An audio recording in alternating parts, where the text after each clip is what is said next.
کی پیٹھ نظر آ رہی ہے اور صرف لاٹھی دکھ رہی ہے اور نہیں نظر. پھر کچھ عرصہ یعنی تھوڑا قدم با قدم سٹیپ بائی سٹیپ پھر اس کے آگے بڑھے تو پھر پوری تصویر فیس ٹو فیس آنے لگی. پھر معاملہ اس سے آگے بڑھا, اوپر والوں کا بھی مائنڈ چینج ہوا تو پھر جمہوریت کی ختنہ کرا کے اس کو مسلمان کر دیا. جو کفر تھا, کفر کا نظام تھا. پھر صرف یہ نہیں کہ ووٹ نہیں لے سکتے, پھر ووٹ مانگنے لگ گئے. وہ پیسہ جو جہادوں کے لیے مانگا گیا تھا سارا اسی جمہوریت کی بھٹی میں جھونک دیا, اور سیٹ پھر بھی ایک نہ لے سکے, ایک سیٹ بھی پھر نہیں لے سکے. قوم کا سارا پیسہ ایسے ڈبویا, ایسا برباد کیا. پھر کبھی بلی بن جاتے ہیں, کبھی بڑی بن جاتے ہیں, کبھی مسلم بن جاتے ہیں, کبھی کیا بن جاتے ہیں. اللہ انہیں ہدایت دے. جب اپنا مائنڈ سیٹ نہ ہو اور ہم کٹ پتلیاں بن جائے تو پھر پتلیوں کے دھاگے جس کی انگلیوں میں ہوتے ہیں نا, وہ جب چاہیں جس طرح چاہیں جیسا چاہیں نچائیں. ہم پتلیاں کٹ پتلیاں بن کے ان کے اشاروں پہ ناچ رہے ہیں. اللہ ہمیں ہدایت. آگے چلیے. کٹے کی قربانی کے بارے میں بتا دیں. میں تو اس کا قائل ہوں, باقی یہ مقامی مسئلہ ہے, آپ اپنے علماء سے پوچھ لیجئے کہ اگر وہ آپ کو اجازت دیتے ہیں تو آپ کر لیں, نہیں اجازت دیتے تو نہ کریں. کراچی میں تو ہم کرتے ہیں. جی. یوٹیوب چینل کی کمائی. یوٹیوب چینل آپ کو کمائی نہیں دیتا. یہ ڈاکٹر ذاکر نائک سے بھی سوال کیا گیا اور انہوں نے, میں سمجھتا ہوں, غلط جواب دی. انہوں نے کہا اس کی کمائی حرام ہے. یوٹیوب کمائی نہیں دیتا, بالکل نہیں دیتا.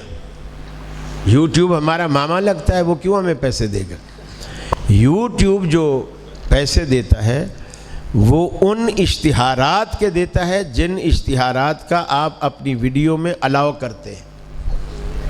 آپ اپنی ویڈیو میں جو پوسٹ میں آپ الاؤ کرتے ہیں کہ میری پوسٹ دکھاتے وقت یہ اشتہار چلائے جا سکتے ہیں, آپ جو الاؤ کرتے ہیں وہ اس کے پیسے آپ کو دیتا ہے. زیادہ خود رکھتا ہے, کم آپ کو دیتا ہے. اب یہ آپ بتائیں کہ آپ کی پوسٹ میں کون کون سے اشتہارات کا الاؤ ہے, پھر میں فتویٰ دوں گا کہ آیا یہ جائز ہے یا ناجائز. اگر آپ اپنی ویڈیو چلا رہے ہیں اور برابر میں لتا منگیشکر ناچ بھی رہی ہے, گا بھی رہی ہے, تو ظاہر بات ہے اس کی کمائی حرام ہے. اور آپ اپنی ویڈیو چلا رہے ہیں اور ساتھ میں کوئی دارالسلام کا کتابوں کا اشتہار آ رہا ہے, بخاری اتنی جلد میں اتنے کی سیٹ, اتنے مسلم کے اتنے کا سیٹ, فلانے کا اتنے کا سیٹ, اور کل کی رعایتی قیمت اتنی, اگر اس طرح کا کوئی پوسٹ آ رہے ہیں تو حلال ہے. تو یہ آپ پہلے وضاحت کریں کہ آپ کی پوسٹ پر کس طرح کے پوسٹرز کی اجازت آپ نے دے رکھی ہے.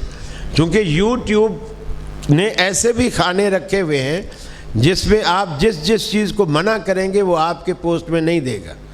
فرق یہ ہوگا کہ آپ کی انکم کم ہو جائے گی. ظاہر بات ہے مولویوں کے اشتہار تو کم ہی آئیں گے اور دیکھنے والے بھی کم ہی ہوں گے, تو اس کی کمائی بھی کم ہوگی. تو زیادہ کمائی کی وجہ سے لوگ ان کھانوں کو کھلا چھوڑ دیتے ہیں اور یوٹیوب پہ چھوڑ دیتے ہیں. آپ کا جو جی چاہتا ہے دے, بس ہمیں ڈالر دے بس, تو وہ پھر اپنی حلال کمائی بھی حرام کر بیٹھتے ہیں. جی. کیا رفع الیدین کے بغیر نماز ہو جاتی ہے؟ نہیں ہوتی. میں تو کہتا ہوں اگر رفع الیدین کے بغیر نماز پڑھنی ہے تو پھر نماز پڑھنے کی بھی کیا ضرورت ہے, نماز پڑھنے کی بھی کیا ضرورت ہے. نبی کریم صلی اللہ علیہ وسلم نے اپنی پوری زندگی 23 سالہ دور نبوت کی زندگی میں ایک دن کی, ایک نماز کی, ایک رکعت بھی بغیر رفع الیدین کے نہیں پڑھی. ایک دن کی, ایک نماز کی, ایک رکعت بھی بغیر رفع الیدین کے نہیں پڑھی. جہاں بھی صحابہ میں, ہاں آپ ایسی ایک روایت لیں کہ اللہ کے رسول نے رکوع کیا لیکن رفع الیدین نہیں کی, رکوع سے اٹھے رفع الیدین نہیں کی, یا آپ نے کہا ہو آج سے رفع الیدین منسوخ ہے, یا آپ نے کہا ہو آج سے رفع الیدین نہیں کرنا. آپ روایت پیش کریں. آپ تو ہمارے محسن بن جائیں گے, ہمارے لیے آسانی پیدا کریں گے, ہم بھی آپ کی طرح پڑھنے لگ جائیں گے, جھگڑا ہی ختم ہو جائے گا. کئی بہانے اور کئی جھوٹی قصے کہانیاں جو خود امام ابو حنیفہ کو بھی معلوم نہیں تھی، ایسی کہانیاں گھڑی گئیں کہ جی وہ اس زمانے میں منافق آتے تھے، بغل میں بت چھپا کے کھڑے ہو جاتے تھے، تو اللہ کے رسول نے اس لیے رفع الیدین، یہ بات نہ حدیث میں نہ قرآن میں نہ فقہ میں، سینہ در سینہ چلتی چلی آ رہی۔ اب مجھے بتائیے، فرض کر لیجئے، یہ فرض کر لیجئے بت ہے، یہ میں نے بغل میں دبا دی، اب مجھ سے 1000 رفع الیدین کرا لو، یہ نہیں گرے گا۔ یہ کس نے کہا کہ رفع الیدین سے بت گر جاتا ہے؟ 1000 رفع الیدین کرا لو، آپ گنتے رہو، میں تھک جاؤں گا، موبائل نہیں گرے گا۔ ہاں اگر بت گرانے کے لیے ہوتی نا، وہ رفع الیدین نہ ہوتی، رفع الابطین ہوتی۔ اللہ کے رسول کہتے ہیں کہ بغلیں اٹھاؤ، ہاتھ اٹھانے کا نہیں ہوتا، بت تو چھپایا ہوا ہے بغل میں اور اٹھائے جا رہے ہیں ہاتھ، اس کو تو کچھ بھی نہیں ہو رہا۔ ہاں یوں اگر رفع الیدین ہو، یوں تو پہلی رفع الیدین میں بت گر جائیں گے، لیکن ایسے کون کرتا ہے؟ اور اگر فرض کر لیجئے حنفیوں کے بت بغل میں رفع الیدین کرنے سے گر جاتے ہیں، تو جو پہلی رفع الیدین ہے بت اس پہ گرنا چاہیے یا نہیں گرنا چاہیے؟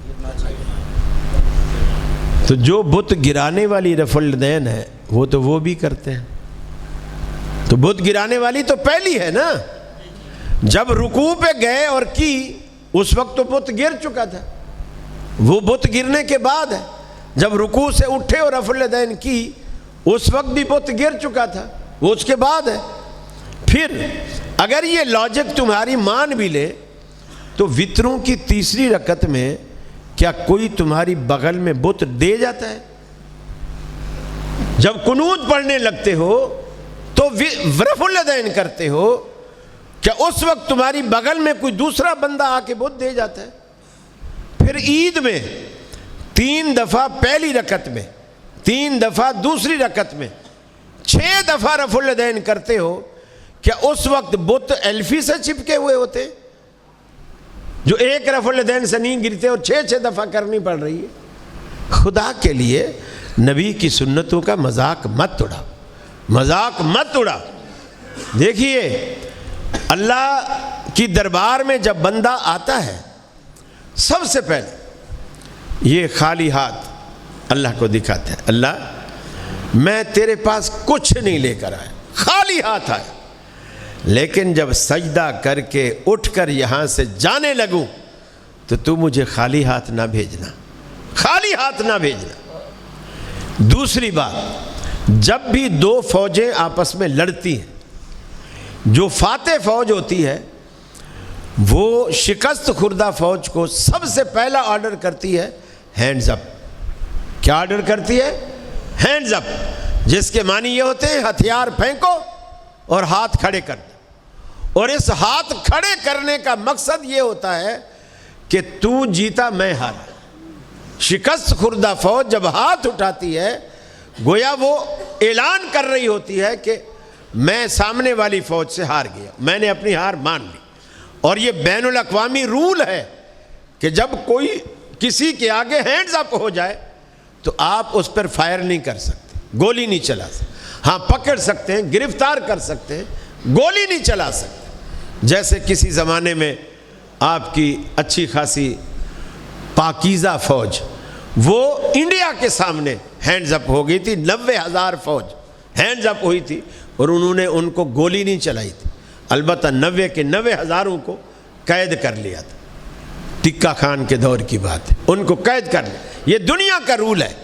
اب جب بندہ اللہ کی دربار میں آتا ہے، اپنے گھر میں وڈیرا تھا، چودھری تھا، ڈی سی تھا، کمشنر تھا، وزیر اعلیٰ تھا، وزیر اعظم تھا، صدر تھا، ذمہ دار تھا، کچھ بھی تھا، اللہ کی دربار میں آیا، ہینڈز اپ ہو گیا۔ اس کا مطلب ہے اللہ میں ہارا تو جیتا، میں چھوٹا تو بڑا، میں کمزور تو طاقتور۔ اور منہ سے کیا کہتا ہے؟ اللہ اکبر، اللہ سب سے بڑا ہے، اور ہینڈز اپ ہو کر عملی طور پر بھی اس کا ثبوت دیتا ہے کہ تو اتنا بڑا ہے کہ میں نے تیرے آگے ہار مان لی۔ تو آپ کیوں اس کے غلط مطلب لیتے ہو، غلط مفہوم لیتے ہو، نبی کی سنت کا مذاق اڑاتے ہو؟